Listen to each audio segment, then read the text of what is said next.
जय श्री राम। आज हम सुंदरकांड में आगे की चौपाइयों को पढ़ेंगे। निशिचर एक सिंधु मऊ रही, करी माया नभु के खग गही। जीव जंतु जे गगन उड़ाही, जल विलोक ते कै परिछाई।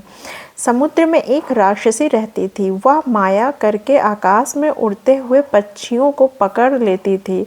आकाश में जो जीव जंतु उड़ा करते थे, वह जल में उनकी परछाई देखकर गही छाँव सो न उड़ाई। यही विधि सदा गगन चर खाई। सोई छल हनुमान कह कीन्हा, तासु कपटु कपि तुरंत चीन्हा। उस परछाई को पकड़ लेती थी। किसके? जो पक्षियों की परछाई दिखते थे, उस परछाई को पकड़ लेती थी, जिससे वे उड़ नहीं सकते थे और जल में गिर जाते थे। इस प्रकार वह सदा आकाश में उड़ने वाले जीवों को खाया करती थी तथा उसने वही छल हनुमान जी से भी किया। हनुमान जी ने तुरंत ही उसका कपट पहचान लिया। ताहे मारि मारुत सुत बीरा, बारी थी पार गयो मति धीरा। तहाँ जाए देख बन शोभा, गुंजत चंचरीक मधुलोभा। पवन पुत्र धीर बुद्धि वीर श्री हनुमान जी उसको मारकर समुद्र के पार गए। वहाँ जाकर उन्होंने वन की शोभा देखी। मधु यानी कि पुष्प रस के लोभ से भौरों गुंजार कर रहे थे। नाना तरु फल फूल सुहाए, खग मृग वृंद देख मन भाए। शैल विशाल देख एक आगे, ता पर धाई चढ़ायु भय त्यागे। अनेकों प्रकार के वृक्ष फल फूल से शोभित हैं।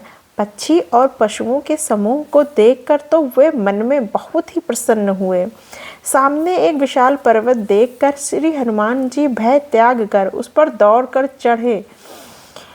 उमा ना कछु कपि कैक अधिकाई, प्रभु प्रताप जो कालहि खाई। गिर पर चढ़ी लंका तेहि देखी, कही ना जाई अति दुर्ग विशेषी। शिव जी कहते हैं, हे उमा, इसमें वानर हनुमान की कुछ बड़ाई नहीं है। यह प्रभु का प्रताप है जो काल को भी खा जाता है। पर्वत पर चढ़कर उन्होंने लंका देखी। बहुत ही बड़ा किला है, कुछ कहा नहीं जाता। अति उतंग जल निधि चहुपासा, कनक कोट कर परम प्रकाशा। वह अत्यंत ऊंचा है, उसके चारों ओर समुद्र हैं। सोने के परकोटे यानी कि चार दीवारी का परम प्रकाश हो रहा है। कनक कोट विचित्र मनकृत सुंदर यातना घना, चहु हट हट सुभट विधि, चारु पुर बहु विधि बना। गज बाज खच्चर निकर पदचर, रथ बिरथानी को गाने। बहु रूप निश्चर जूथ अतिबल, सेन बरनत नाहे बाने। विचित्र मणियों से जड़ा हुआ सोने का परकोटा है। उसके अंदर बहुत से सुंदर सुंदर घर हैं। चौराहे, बाजार, सुंदर मार्ग और गलियां हैं। सुंदर नगर बहुत प्रकार से सजा हुआ है। हाथी, घोड़े, खच्चरों के समूह तथा पैदल और रथों के समूह को कौन गिन सकता है। अनेक रूपों के राक्षसों का दल है। उनकी अत्यंत बलवती सेना का वर्णन करते नहीं बनते। वन बाग उपवन बाटिका, सरकूप बापी सोहई। नर साग सुर गंधर्व कन्या, रूप मुनि मन मोहि। कहु माल देह विशाल सल समान, अति बल गरजहि। नाना आखर ने भिरन बहु विधि, एक एन्हा तरजिहि। वन, बाग, उपवन यानी बगीचे, फुलवाड़ी, तालाब, कुएं और बावलियां सुशोभित हैं। मनुष्य, नाग, देवताओं और गंधर्वों की कन्याएं अपने सौंदर्य से मुनियों के भी मनों को मोहे लेती हैं। कहीं पर्वतों के समान विशाल शरीर वाले बड़े ही बलवान मल्ल यानी कि पहलवान गरज रहे हैं। वे अनेक अखाड़ों में बहुत प्रकार से भिड़ते और एक दूसरे को ललकारते हैं। करि जतन भट कोटिन, विकट तन नगर चहु दिस रक्षहि। कहु महेश मानुष धेनु खर, अज खल निशाचर भक्षहि। यही लाग तुलसीदास इन्हें के, कथा कछु एक है कहीं। रघुवीर सर तीरथ शरीर नहीं त्यागे गति पैहीं सही। भयंकर शरीर वाले करोड़ों योद्धा यत्न करके बड़े सावधानी से नगर के चारों दिशाओं में यानी कि सब ओर से रखवाली करते हैं।